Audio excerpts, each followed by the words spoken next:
የተከበራችሁና የተወደዳችሁ በዓለም ዙሪያ የምትገኙ የጣና ቴሌቪዥን ክቡራን ቤተሰቦች ሰላም ለእናንተ ይሁን። በያላችሁበት የምድር ዳርቻ ሁሉ አክብሮታዊ ሰላምታችን ከጣና ቴሌቪዥን ዜና ክፍል ይድረሳችሁ እያልን የጥር 20 ቀን 2018 ዓ.ም የጣና ቴሌቪዥን የሰዓቱን ዜናዎች ይዘንላችሁ ቀርበናል።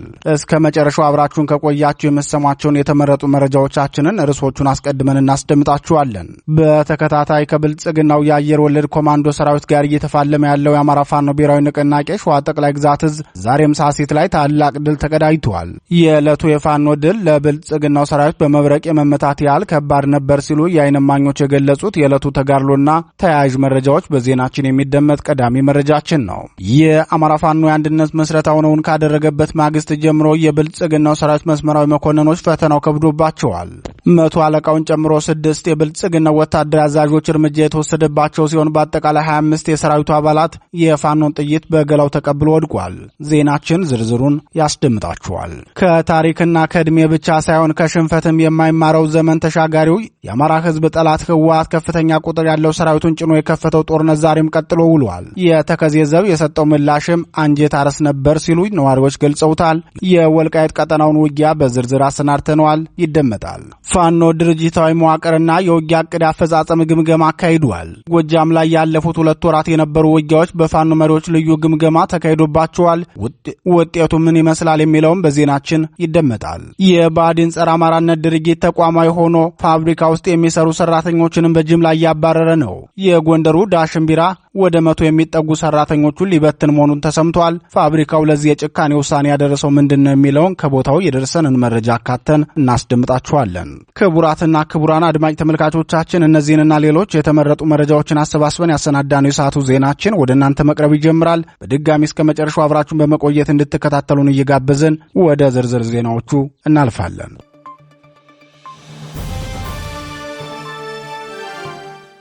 የተከዜው ጦርነት ተባብሶ ቀጥሏል። 3ኛ ቀኑን የያዘውና የህወሓት ታጣቂዎች ወደ አማራ ክልል ጎንደር ጠቅላይ ግዛት ሰሜን በጌምድር ቀጠና ዘልቀው በመግባት የከፈቱት ጦርነት ዛሬም በሁለት ግንባሮች በከባድ መሳሪያ የታገዘ ጦርነት እየተደረገ መሆኑን የአካባቢው ነዋሪዎች ለጣና ቴሌቪዥን ገልጸዋል። እንደ ምንጮቻችን ገለጻ አንደኛው ግንባር በምስራቅ ጠለምት መጫራ በሚባል ግንባር ሲሆን ዛሬ ከባድ ጦርነት እየተደረገበት ያለው ሁለተኛው ግንባር ደግሞ በምዕራብ ጠለምት አካባቢ መሆኑ ተገልጿል። በትናንትናው ዕለት አርሚ 11 የሚባለው የህወሓት ታጣቂ ቡድን ሁሉንም ኮሮች ተከዜን አሻግሮ ወደ ጎንደር ግዛት ያስገባው ህወሓት በዛሬው ዕለትም ከሽሬ የተነሳ ተጨማሪ ኃይል ወደ ስፍራው ስለመግባቱ የጣና ቴሌቪዥን ወታደራዊ ምንጮች ገልጸዋል። ምንጮቻችን አክለውም ውጊያ እየተደረገባቸው ከሚገኙት የጠለምት አውራጃ ግንባሮች በተጨማሪም በዲማ እና ሁመራ አጎራባች ወረዳዎችን በርካታ ቁጥር ያለው የህወሓት ታጣቂ ኃይል ወታደራዊ እንቅስቃሴ እያደረገ መሆኑን ተናግረዋል። ይህን ተከትሎ በቀጠናው ከፍተኛ ውጥረት ነግሷል የሚሉት የጣና ቴሌቪዥን ወታደራዊ ምንጮች የህወሓት ወታደራዊ አዛዦችን መቀሌ ላይ አስቸኳይ ዝግ ስብሰባ መቀመጣቸውን ገልጸዋል።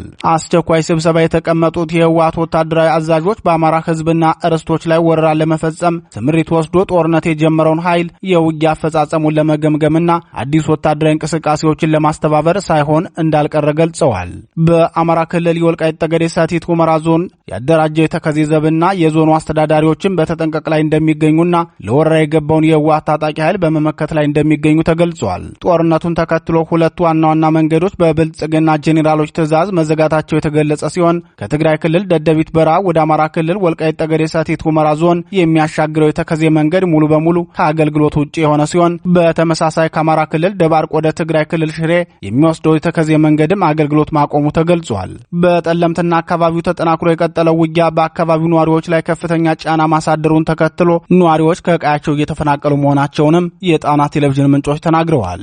ከትናንት ጀምሮ እየተደረገ ባለው በዚህ ጦርነት መድፍን ጨምሮ ሌሎች ከባድ መሳሪያዎች በሁለቱም ወገን ጥቅም ላይ መዋላቸው ተገልጿል። ይህ ጦርነት ከመጀመሩ በፊት የብልጽግና ወታደራዊና ፖለቲካዊ መሪዎች ህወሓት ከባድ መሳሪያዎቹን በሙሉ አውርዷል ሲሉ መናገራቸው አይዘነጋም። ሆኖም በዚህ ሰዓት ህወሓት መድፍን ጨምሮ ታንክና ሌሎች ከባድ መሳሪያዎችንም እየተጠቀመ መሆኑን ከውጊያው ግንባር የደረሰን መረጃ ያመለክታል።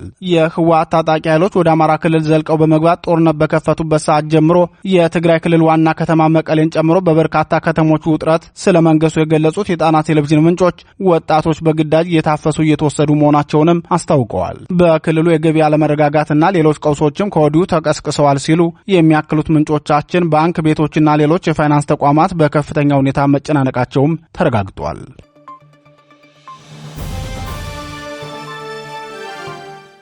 የብልጽግናው መቶ አለቃን ጨምሮ የሚመራው ሰራዊት ላይ የአማራ ፋኖ ብሔራዊ ንቅናቄ አፋብን አጼ ምኒልክ ዕዝ እርምጃ እንደወሰደባቸው አስታወቀም።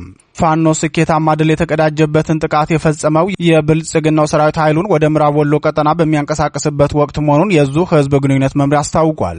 የአማራ ፋኖ ብሔራዊ ንቅናቄ አጼ ምኒልክ ዕዝ ንጉስ ሚካኤል አሊኮር በለጩማ ላይ ታሪክ ሰርቷል ሲል የገለጸው የአጼ ምኒልክ ዕዝ ቃል አቀባይ ክፍል የጠላት ኃይል በበርካታ ተሽከርካሪዎች ተጭኖ ወደ ምዕራብ ወሎ እያጓጓዘ በነበረበት ሰዓት በለጩማ በተባለ ቦታ ሲደርስ ከባድ ምት ደርሶበት ከፍተኛ ኪሳራ አስተናግዷል ብሏል።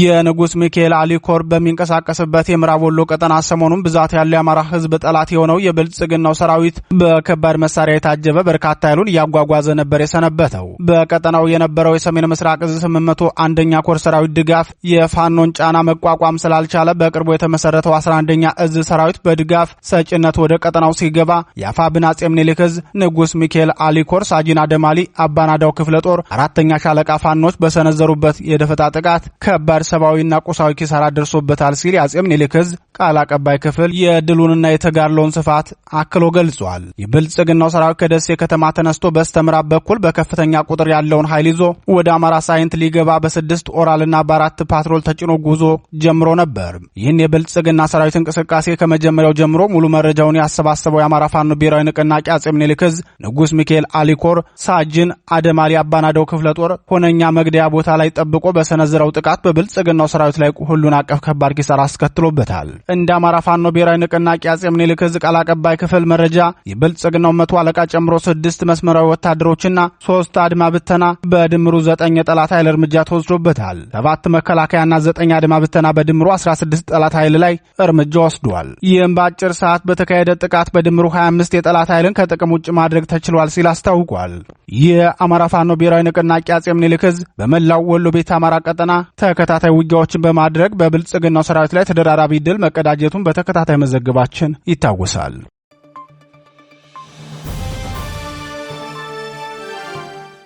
ፋኖ ሸዋ ላይ ድል ተቀዳጀም። የአማራ ፋኖ ብሔራዊ ንቅናቄ ሸዋ ጠቅላይ ግዛት ዕዝ ከብልጽግናው አየር ወለድ ኮማንዶ ሰራዊት ጋር የሚያደርገውን ትንቅንቅ ቀጥሎ ዛሬም ሳሲት ላይ ታላቅ ድል ተቀዳጅቷል። 19 የብልጽግናው ሰራዊት በደፈጣ ጥቃት እርምጃ እንደተወሰደባቸውም ታውቋል። የሸዋ ጠቅላይ ግዛት ዕዝ አጼ አምደ ጽዮን ኮር ሚዲያና ኮሚኒኬሽን ክፍል የዕለቱን ተጋድሎ አስመልክቶ ለጣና ቴሌቪዥን እንደገለጸው በዛሬው ዕለት ጠላት ያለ የሌለ የአየር ወለድ ሰራዊቱን ከሰላ ድንጋይ ከተማና ከጣርማበር ወረዳ በማሰባሰብ የወገንን ኃይል ለማፈን ዓላማ አንግቦ ወደ ሳሲትና አይሶፍ ቀጠናዎች አቅንቶ ነበር።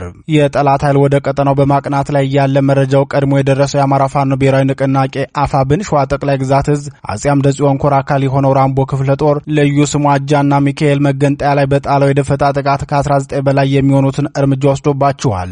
በርካቶችን ደግሞ ቁስለኛ በማድረግ ከፍተኛ ኪሳራ ማድረስ ችሏል ሲል አስታውቋል። በደፈጣ ጥቃት ተጀምሮ ፋኖ ድል ከተቀዳጀ በኋላ ተጋድሎ ወደ ጨበጣ ውጊያ ተቀይሮ አድማሱን በማስፋት ክፍለ ጦሩ ታላቅ ድል መጎናጸፉም ታውቋል። እርምጃ ከተወሰደበት ኃይል በተጨማሪም ሰላ ድንጋይ ሆስፒታል የገቡ ሲሆን በፋኖ ምት እርምጃ የተወሰደባቸው የብልጽግናው ሰራዊት አስከሬን ደግሞ በግሬደር ተቆፍሮ በጅምላ መቀበራቸውን የአካባቢው ነዋሪዎች ለጣና ቴሌቪዥን ተናግረዋል። በሌላ በኩል የአጼ አምደ ጽዮን ኮር አካል የሆኑት የእምዬ ምኒልክ ልጆች በትናንትናው ዕለት ከቀኑ 7 ሰዓት ጀምሮ በሌላው የውጊያ ግንባር ከመንዝቃያ ወረዳ መቀመጫ ከሆነችው ከዘመሮ ከተማ ተነስቶ ወደ ክምር ድንጋይ በማቅናት ላይ ያለ ባደረጉት የተቀናጀ ተጋድሎ ድል ተቀዳጅቷል። ይህ በእንዲህ እንዳለ ሌላው የአጼ አምደ ጽዮን ኮር አካል የሆነው የራስ አበበ አረጋይ ክፍለ ጦር በተደጋጋሚ ወንጀል ሲፈልጋቸው የነበሩ የሲያደብርና ዋዩ ወረዳ ያገዛዙ ቀኝ እጅ የሆኑትን የሚሊሻ አባላት በልዩ ወታደራዊ ኦፕሬሽን በቁጥጥር ስር አውሎ ምርመራ መጀመሩን የአጼ አምደ ጽዮን ኮር ሚዲያና ኮሚኒኬሽን ክፍል አስታውቋል። በራስ አበበ አረጋይ ክፍለ ጦር ቁጥጥር ስር የዋሉ የሚሊሻ አባላትና የነበራቸውን ኃላፊነት አስመልክቶ የአጼ አምደ ጽዮን ኮር ሚዲያና ኮሚኒኬሽን ክፍል ሲገልጽም አቶ ጌታውን ተፈራ የጎዝጎዛ ቀበሌ ሎጂስቲክ ኃላፊ፣ አቶ አስደግድጋ ለማ የሞት አለሚ ቀበሌ ሀብት ሰብሳቢና አቶ እንዳለኝ ሀብታሙ ሞት አለሚ ቀበሌ እናት ጉያ ጎጥ ያገዛዙ ሰብሳቢ እንደነበሩ ተናግሯል። የኮር ሚዲያና ኮሚኒኬሽን ክፍል አክሎም በቁጥጥር ስር የዋላቸው የሚሊሻ አባላት ከዚህ ቀደም በፋኖ መዋቅር ስር ሆነው እየሰሩ የነበሩና በመሃል ክደት ፈጽመው ወደ ጠላት የገቡ ከዛም ፋኖ ይቅርታ አድርጎላቸው በድጋሚ ወደ ፋኖ አደረጃጀት ተመልሰው በስራ ላይ ቆይተዋል። ሆኖም ዳግም ክህደት በመፈጸም ደብረ ብርሃን ከተማ ድረስ በመሄድ በአገዛዙ ቤት የማጭበርበሪያ ታድሶና 94000 ብር ተቀብለው የአማራን ህዝብ እየጨፈጨፈ ላለው ስርዓት ታምነው በሚልሻ ስምሪት ላይ በነበሩበት ወቅት ነው የራስ አበበ አረጋይ የክፍለ ጦር ቃኞች በቁጥጥር ስር የዋሏቸው ብለዋል።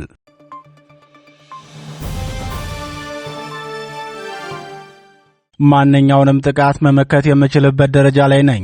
ፋኖ የአማራ ፋኖ ብሔራዊ ንቅናቄ አጼ ቴዎድሮስ 206ኛ ኮር የሁለት ወር የውጊያ ዕቅድና አፈጻጸም ግምገማውን ውጤት ይፋ አድርጓል።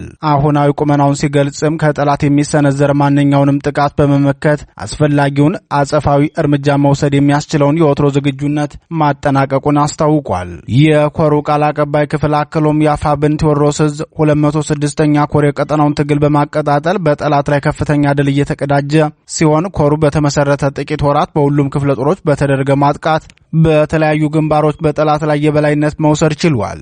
በተጨማሪም ኮሩ የሚንቀሳቀስበት ቀጠና የጠላት የሎጂስቲክ የሰው ኃይልና የካድሬ ማመላለሻ በመሆኑ ከፍተኛ ሜካናይዝድ ድጋፍ የሚሰጠው የጠላት ሰራዊት የሚንቀሳቀስበት ቀጠና በመሆኑ ለዚህም የጠላትን የኃይል አሰላለፍ የሚመጥን የትግል ስልት ነድፎ እየሰራ ነው ብሏል። በምስራቅ ጎጃም ዞን ከደጀን ከተማ እስከ ሞጣ መርጦ ለማርያምና ከደጀን ደንበጫ ባሉ ሁለት አውራ ጎዳናዎች ተጠቅሞ ሎጂስቲክና ወታደራዊ ድጋፍ የሚሰጥበት የብልጽግናው ሰራዊት የትኖራ ወታደራዊ ካምፕ በኮሩ ቀጠና መገኘቱን የጠቀሰው የ206ኛ ኮር ቃል አቀባይ ክፍል በጄኔራል ብርሃኑ ጥላውን የሚመራው የብልጽግናው ሰራዊት 6ኛ እዝ 602ኛና 501ኛ ኮር ዋና ማዘዣ የሚገኘውም በእነዚህ ቀጠናዎች መሆናቸውን አስታውቋል። በአጠቃላይ ቀጠናው የጠላት ኃይል ክምችትና እንቅስቃሴ በስፋት የሚንቀሳቀስበት ቀጠና ነው ሲል ተናግሯል። በመሆኑም የጠላት ሰራዊት የመዋጋትና የማድረግ አቅም ዝቅተኛ መሆኑ የአዋጊዎችና ወታደራዊ መኮንኖች ጦርነቱን ለግል ጥቅም ማካበቻ እየዋሉት መሆኑን በግምገማ አረጋግጫለሁ ሲል የገለጸው የአጼ ቴዎድሮስ 206ኛ ኮር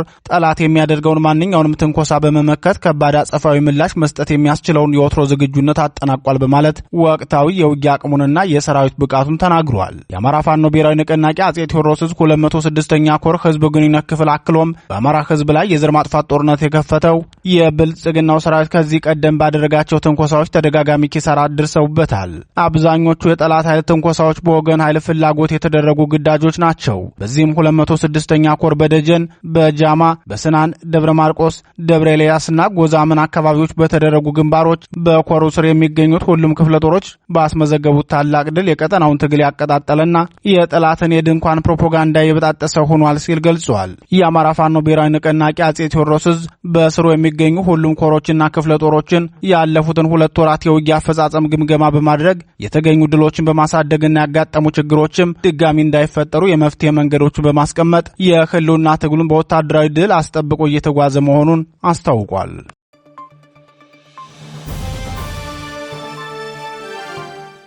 ዳሽን ቢራ ሰራተኞችን ሊያባርር ነው። የባዲን ኢንዶመንት አካል የሆነውና የመጀመሪያ ፋብሪካውን ጎንደር ከተማ ላይ ሁለተኛ ማስፋፊያውን ደግሞ ደብረ ብርሃን ላይ የተከለው ዳሽን ቢራ ፋብሪካ በርካታ ሰራተኞችን ሊቀንስ መሆኑን ከፋብሪካው የደረሰን መረጃ ያመላክታል።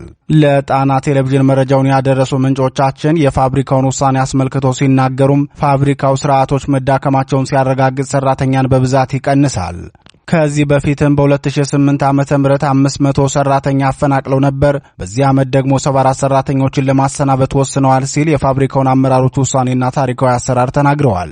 ምንጫችን ሲቀጥሉ መንግስት በአማራ ክልል የከፈተውን ጦርነት ተከትሎ የክልሉ ህዝብ ያለበት የኑሮ ጫና ይታወቃል። ፋብሪካው ለክልሉ ህዝብ የተቋቋመና መደበኛ የቢዝነስ ተቋም ቢሆን ኑሮ በዚህ አስቸጋሪ ወቅት ሰራተኛን ቀንሶ በመቶዎች የሚቆጠር ቤተሰብን ለረሃብ ከማጋለጥ ይልቅ ችግሩን እንዴት ማለፍ እንደሚቻል ነበር የመፍትሄ ሐሳብ ማቅረብ የነበረበት። ነገር ግን የመንግስትን ፕሮፓጋንዳ ተጠቅሞ በሰላም መጥፋት ምክንያት ፋብሪካው ግብዓት ባለማግኘቱ ሰራተኛ ሊቀንስ ተገዷል የሚል በፋኖ ላይ የፕሮፓጋንዳ ስራ ለመስራት የታሰበ ነው ብለዋል። የሚቀነሱ ሰራተኞች አብዛኞቹ አቅመ ደካሞችና ዝቅተኛ ደሞዝ የሚከፈላቸው ናቸው ሲሉ የሚናገሩት የጣና ቴሌቪዥን ምንጮች ሰራተኛውን አመራሮቹ ሰብስበው 74 ሰራተኛ እንደሚቀንሱ ሲናገሩ የጭካኔያቸውና የአድርባይነታቸው መጠን ነው የታየው። በዚህ ሰዓት ያለውን የኑሮ ጫና በሚገባ ያላወቁና ተቀናሽ ሰራተኞችም እንኳን ከስራ ተባረው ይቅርና ስራ ላይ እያሉም የኑሮ ውድነቱን መቋቋም የከበዳቸው ነበሩ ሲሉ ተናግረዋል።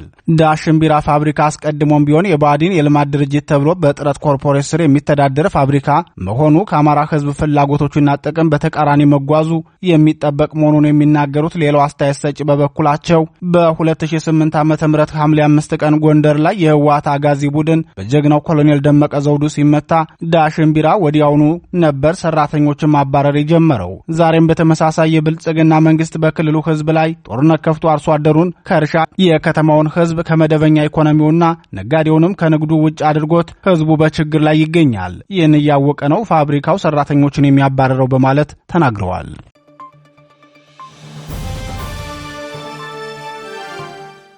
ክቡራትና ክቡራን የጣና ቴሌቪዥን አድማጭ ተመልካቾቻችን የቀን ዜናችን የተከታተላችሁትን ይመስል ነበር። በምሽቱ የዜና ወጃችን እስከምንገናኝ በዚሁ ተሰናበትን። ጤና ይስጥልን።